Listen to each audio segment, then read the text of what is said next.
আসসালামু আলাইকুম এভরিওয়ান, সবাই কেমন আছো? আলহামদুলিল্লাহ, আল্লাহর রহমতে আমরা অনেক ভালো আছি। আশা করি আল্লাহ তোমাদেরকেও ভালো রেখেছে। এখন বাজে সকাল 10টা আর আমরা চলে যাচ্ছি চিটাগং ছেড়ে। তো চিটাগং ছেড়ে যাওয়ার আগে আসলে আমাদের ব্রেকফাস্টটা জরুরি, কেননা আজকে আমরা হোটেলে ব্রেকফাস্ট করি নাই, যে আজকে আমাদের পরিপূর্ণ একটা ঘুম দরকার ছিল আসলে। আর হোটেলে তোমার হচ্ছে ব্রেকফাস্ট করতে হলে একদম তোমার সকাল 7টা বা 8টায় উঠতে হয়। এর জন্য ওদের বাবা আগে থেকে বলেছিল যে না, আমরা হোটেলে ব্রেকফাস্ট করব না, বাইরে যেয়ে ব্রেকফাস্ট করব। আর যেহেতু চিটাগং থেকে ঢাকা একটু লং জার্নি, আর তাছাড়া আমরা সাজেক থেকে চিটাগংয়ে এসেছি, মানে জার্নির উপরে আছি, ঘুমটা খুব কম হয়েছে আমাদের। তো প্রপার একটা ঘুম আসলে রেস্ট দরকার ছিল। এই জন্য আমরা আসলে হোটেলে ব্রেকফাস্ট আমরা মিস দিয়েছিলাম, যেটা বুফে ব্রেকফাস্ট। আমার চিটাগংয়ে আর ব্লগটা অবশ্যই তোমরা দেখে নিও, আর আমার সাজেকের ব্লগগুলো অবশ্যই তোমরা দেখো। আলহামদুলিল্লাহ আমরা ব্রেকফাস্ট করে রওনা দিয়ে ফেলেছি, আর আজান কিন্তু গাড়িতে ওঠার সাথে সাথেই শুয়ে পড়েছে। আর আজকে ব্রেকফাস্টটা অনেক ভারী ব্রেকফাস্ট ছিল। ওদের বাবা বলতেছে যেহেতু চিটাগং ছেড়ে চলেই যাবে, তাহলে তুমি কালা ভুনাটা খেয়ে যাও। আসলে কালা ভুনাটা না অনেক স্বাদের ছিল। আর তাছাড়া ব্রেকফাস্টের ডাল বলো বা চাটা খেয়ে একদম ফুল ফিল আপ করে রওনা দিয়ে পড়েছি। আর রাস্তায় হচ্ছিল বৃষ্টি, আর রেদওয়ানও ঘুমিয়ে গিয়েছে, আজানও ঘুমিয়ে গিয়েছে, আমি আর ওর বাবা জেগে আছি। আর বৃষ্টি আসলে এনজয় করছিলাম, আর প্রচণ্ড পরিমাণে জোরে বৃষ্টি। এই শেষ জার্নিটুকু না আর শেষ হচ্ছিল না, মনে হচ্ছিল যে কখন আসলে নিজের বাসায় যাব, তবেই শান্তি। তবে আমি চাচ্ছিলাম যে আল্লাহ যেন সহি সালামতে, আল্লাহর দরবারে দোয়া যেন আমরা ভালো মতো পৌঁছাতে পারি, আর রাস্তায় যেন কোনো বিপদ আপদ কোনো কিছু না হয়।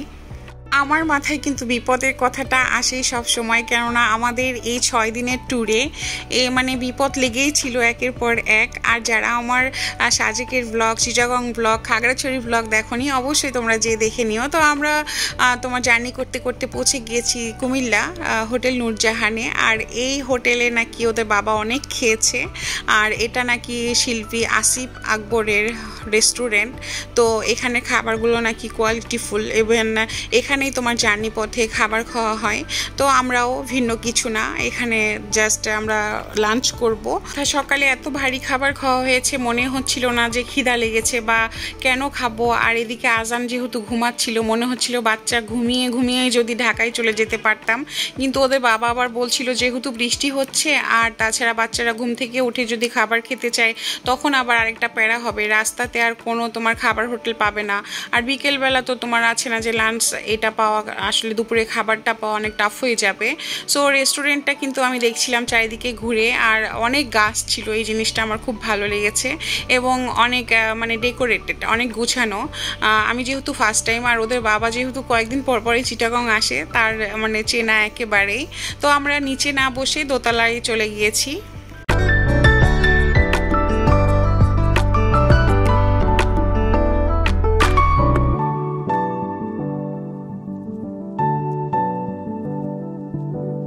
হোটেল নূরজাহানটা আসলে অনেক বড়, ভিতরে অনেক স্পেস। আর আমাদের দুপুরের খাবারে ছিল করলা ভাজি, মাছ ভর্তা, ডিম ভর্তা, ডাল, তারপরে তোমার গরুর মাংসর ঝাল ঝোল, মানে মাংস ছাড়া আমার রেদওয়ান ভাত খাবে না তার জন্য, আর ছিল বোয়াল মাছ। আর এখান করা খাবার কিন্তু অনেক মজাই ছিল, ভালো লেগেছে খাবারগুলো। আসলে তুমি যেখানেই যাও না কেন, খাবারের পরে 1 কাপ চা হলে তো আর কথাই হয় না। আর বাইরে হচ্ছিল বৃষ্টি, আর তাছাড়া খাবারে দুপুরবেলায় তোমার ভর্তা, ডাল, ভাজি, সবজি এগুলো থাকলে কিন্তু মানে খাওয়ার স্বাদটা আরও বেশি ভালো লাগে, যে হ্যাঁ খাবারটা মজা হয়েছে। সো আমাদের খাবার খাওয়া শেষ, আমরা চলে যাচ্ছি। আর নিচে আসতে না আসতে এক গাদি তোমার চকলেটের দোকান ছিল, আর এখানে তুমি কুমিল্লার বিখ্যাত রসমালাইও নিতে পারবা। আর এইখানে নিচে তোমার কেক ছিল, বার্থডে কেক, অনেক কিছু। আর এখানে বাচ্চারা এসেই তোমার চকলেটস কিনবো, বার্গার খাবো, এটা খাবো, সেটা খাবো, কত কথা। তো আমরা এখান থেকে তোমার নিয়েছিলাম কুমিল্লার বিখ্যাত রসমালাই। যেহেতু এখানে এসেইছি, আর কখনো আসবো কিনা জানি না। আর এগুলো ছিল মিষ্টির তোমার ভ্যারাইটি, আর এগুলো কিন্তু অনেক ভালো মিষ্টি, অনেক ভালো মানের মিষ্টি।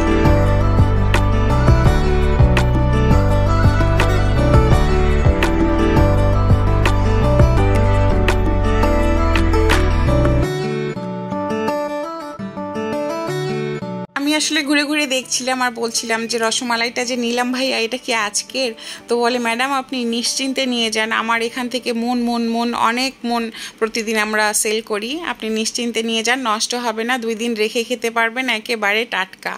আর এই চা স্টলটাতে কিন্তু অনেক ভিড়, আর এই চাটাই কিন্তু তোমার ওপরে নিয়ে যায়। আর যারা ওপরে তোমার খায় না বা ভিতরে তোমার আছে না যে তুমি লাঞ্চ করবা না, তুমি বাইরে এসেও 1 কাপ চা খেয়ে যেতে পারো। আর এখানে অনেক ভিড় ছিল, আর আমি দেখছিলাম যে ভাইয়া আসলে কি করে চাটা বানায়। আমার খুব ভালো লাগছিল, মনে হচ্ছিল যে আরেক কাপ খেলেও আমার কিছু হবে না, কারণ আমি একটা চা পাগল। আর তাছাড়া 1 কাপ 2 কাপ 3 কাপ চা খাওয়াই যায়, তাই না?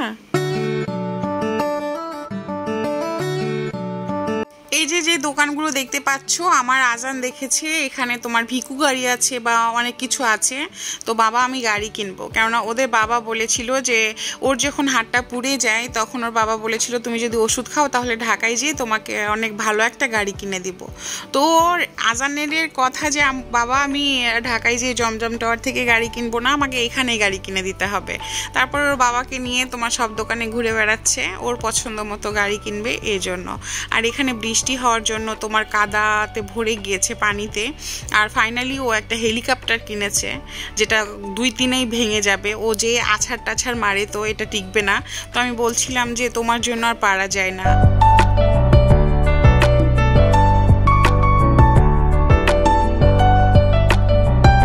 তো আমরা একটা সেতুতে, বাট এই সেতুর নামটা কি বা ব্রিজটার নামটা কি আমি জানি না। তো দেখছিলাম বিশাল বড়, আর তোমার অনেক বড় বড় শিপ বলো বা জাহাজ বলো আছে এখানে। এই বর্ষার দিনে আসলে আকাশ দেখতে প্লাস তোমার ভরা নদী দেখতে খুবই ভালো লাগে। তো আমি সত্যি অপলক দৃষ্টিতে দেখছিলাম, আর রেদওয়ানকে বলছিলাম যে দেখো কত বড় বড় জাহাজ আছে এখানে। আসলে বাচ্চারা না সচরাচর এগুলো দেখতে পায় না, কোথাও ঘুরতে গেলেই তুমি এত অপরূপ দৃশ্য দেখতে পাবে। এই যে দেখো কত নৌকা, এই দৃশ্যটা আমার খুবই ভালো লাগছিল। আর আকাশে কিন্তু অনেক মেঘ, আমি চাচ্ছিলাম যে আসলে যত দ্রুত বাসায় পৌঁছানো সম্ভব।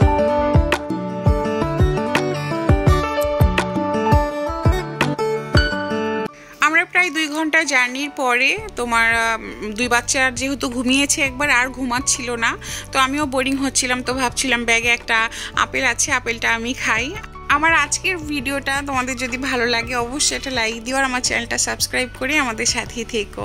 যারা আমাকে অলওয়েজ ভালোবাসা দিচ্ছ, আমাকে সাপোর্ট করছো, তাদের প্রতি আমার অনেক ভালোবাসা। আর যারা নতুন আমার চ্যানেলে, অবশ্যই আমাকে সাপোর্ট করো এবং ভালোবাসা দিয়ে আমার চ্যানেলটা সাবস্ক্রাইব করে আমার ফ্যামিলির সাথে থেকে যেও। সো ফাইনালি আমরা ঢাকায় পৌঁছে গিয়েছি, আর এত ভালো লাগছিল, মানে ঢাকা শহরের মধ্যে পৌঁছানো মানে মনে হচ্ছিল যে হ্যাঁ আমি আমার বাসায় চলে এসেছি আর মাত্র কিছুক্ষণ। তবে ভিডিওটি অবশ্যই শেষ পর্যন্ত দেখো, কেননা আমি তোমাদের সঙ্গে শেয়ার করব আমি চিটাগং থেকে কি কি আনলাম, সাজেক থেকে কি কি এনেছি। ফাইনালি মনে হচ্ছিল 7টা সাগর নদী পাড়ি দিয়ে আমি আমাদের বাসায় এসেছি, আর এত শান্তি লাগছিল, মনে হচ্ছিল ইস মানে নিজের ঘরে ফিরে আসার যে একটা শান্তি। তুমি পৃথিবীর, আমি সব সময় বলেছি যে পৃথিবীর যে প্রান্তেই থাকো না কেন বাসায় আসার শান্তি অন্যরকম। আর এই কলাটা আমি কিনেছিলাম যেদিন আমরা সাজেক থেকে আসি, আর কলাটা কিন্তু গাড়িতেই ছিল, তবে পচে যায়নি, একটু শুকিয়ে গিয়েছে। আর এই আনারস 2টা এনেছিলাম সাজেক থেকে, এই 2টাও তোমার গাড়িতেই ছিল, আর এত সুন্দর এই স্মেল বের হচ্ছিল। পাকা আনারসের যে একটা গন্ধ না, অনেক সুন্দর মিষ্টি গন্ধ একটা। আর এটাতে আছে তোমার হচ্ছে যে খেজুর, আপেল আছে, আর রাস্তাতে আসলে আপেলও নেওয়া হয়েছিল আজানের জন্য। আর এইটা হচ্ছে তো জাস্ট ফ্রুটসের বিষয়। আর তারপরে চিটাগংয়ে যেহেতু আসলে ঢাকার চেয়ে চিটাগংয়ে না খেজুরগুলো অনেক ভালো পাওয়া যায়, ইভেন তুমি একটু দামেও কম পাবে। আছে না যে ঢাকায় যেটা 2000 টাকা কেজি, সেইটা তুমি চিটাগংয়ে 1700 বা 1800 টাকায়। আর আমাদের জাস্ট আমরা যে সৈকত হোটেলটাতে ছিলাম, হোটেলের পাশেই হচ্ছে বাজার। তো ওদের বাবা রাতে যে তোমার বাচ্চাদের জন্য একটু ড্রাই ফ্রুটস এনেছে, এগুলো ভাজা কাজু বাদাম, আর এনেছে খেজুর। তো খেজুর তো আমাদের বাসায় সবসময়ই থাকে, আর তাছাড়া কাজু বাদামটা কিন্তু আমরা সবসময়ই খাই। আর কাঁচাটা রাখি বাসায়, এইরকম মানে ভাজাটা না। আর এই ভাজাটা থাকলে আরও তোমার কাঁচাটা ভাজার একটা ঝামেলা থাকে না, আর এটা অনেক বেশি টেস্টি। আর এনেছিলাম কুমিল্লা থেকে সেই রসমালাই। তো ভাবলাম যে আসলে রসমালাই এমন একটা জিনিস তুমি ফ্রিজে আজকে রাখলে কালকেই না একটু তার হয়ে যায় বা আঠালো টাইপের। মানে বেশি সময় এটা তোমার ভালো থাকে না। তো আমি ভেবেছিলাম যে টাটকা যেহেতু আনতেছি, তাহলে টাটকাটাই একটু সবাইকে একটু দেই, খেয়ে দেখা যাক আসলে কেমন। কিছুদিন ঘুরলাম, অনেক মজা করলাম, আনন্দ করলাম আলহামদুলিল্লাহ। তবে বাসায় এসে না মনে হচ্ছিল যে আবার সেই সংসারে চলে আসলাম, আবার সেই কাজকর্ম, আবার হাজারো দায়িত্ব। তবে মাঝে মধ্যে না আসলেই ঘুরতে যাওয়া তোমার মন মানসিকতাকে পরিবর্তন করতে অনেক সাহায্য করে। জীবনের হাজারো ব্যস্ততার মাঝে আসলে কিছু সময় পরিবারকে দিয়ে একান্তে সময় কাটানোটার নামও কিন্তু আরেকটা জীবন। ইভেন তুমি যদি দুনিয়াতে না ঘুরো তাহলে বুঝবে কি করে আল্লাহর অপরূপ সৃষ্টি, বা নিজেকেও একটু সময় দিতে হয়, পরিবারকে সময় দিতে হয়, এতটুকুই, তাই না? সো মিষ্টির সম্বন্ধে যদি বলতে চাই, তো আমি দেখলাম যে ঝোলের পরিমাণটা অনেক বেশি আর মিষ্টির পরিমাণটা খুবই কম। আর হচ্ছে একেবারে টাটকা ছিল আসলেই। আর তোমার ঢাকাতে কি হয়, তোমার অনেক মিষ্টি দেয় আর ঝোলটাই কম দেয়, বাট এখানে দেখলাম যে প্রচুর পরিমাণে ঝোল আর মিষ্টিটা কম। তো যাই হোক, অনেকে কিন্তু দেখবা যে মিষ্টি কম পছন্দ করে, ঝোল বেশি পছন্দ করে। তো চিটাগাং থেকে যেহেতু এই যে বাদামগুলো আর খেজুর এনেছি, খেজুর রেখেছি ফ্রিজে আর বাদামগুলো এখানে রেখেছি। আর আমি সাজেক থেকে কি এনেছিলাম সেগুলো এখন তোমাদের সঙ্গে শেয়ার করব। আমি অ্যাকচুয়ালি অনেক কিছু নিয়ে আসিনি, এই যে দেখো সিম্পল সিম্পল কিছু, আসলে স্মৃতি হিসেবে, স্মৃতি রাখার জন্য। এটা হচ্ছে যে একটা শোপিসের মতো, বাট এটা কিন্তু কাউন্ট করা যাবে না, এটা জাস্ট এমনি এমনি দিয়েছে, জাস্ট তোমার 1 মিনিটে এটা নেমে যাবে। এই ছোটো ছোটো জিনিসগুলো আসলে এটা স্মৃতি করে রেখে দিব যে হ্যাঁ সাজেক থেকে এনেছিলাম। যদিও আমি চেয়েছিলাম অনেক কিছু আনতে, বাঁশের বা কাঠের, বাট আমার মন মতো কিছুই পাইনি দেখে আমি কিছুই নিয়ে আসতে পারিনি। সো এই যে একটা, আর একটা গাড়ি এনেছি। এই জিনিসটা কিন্তু অনেক মজবুত, প্লাস এটা আমি বাচ্চাটা খেলতেও পারবে, প্লাস তুমি শোপিস হিসেবেও এটাকে ইউজ করতে পারবা। এটা কিন্তু অনেক সুন্দর আর ফিনিশিংটা অনেক সুন্দর। এটা পুরোটা কাঠ দিয়ে বানানো। এটা আমার এক দেখাতেই পছন্দ হয়েছিল।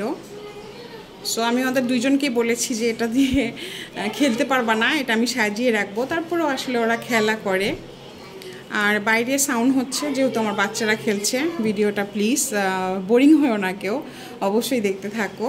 সো এটা হচ্ছে 2য় নাম্বার। আর একটা জিনিস এনেছি, এটা কি একটা বক্স, সিন্দুক টাইপের, আসলে সিন্দুক না, এইরকম জিনিস কিন্তু নর্মালি অনেক থাকে, ঢাকা শহরেও পাওয়া যায় যখন কোনো মেলা হয় সেই সময়। বাট আমারও এখনও একটা আছে, তোমার লম্বা টাইপের, একটা মেলা থেকে কিনেছিলাম। এটা কিন্তু বেতের। এই জিনিসটা দেখো জাস্ট, এটা একটা পার্ট সুন্দর,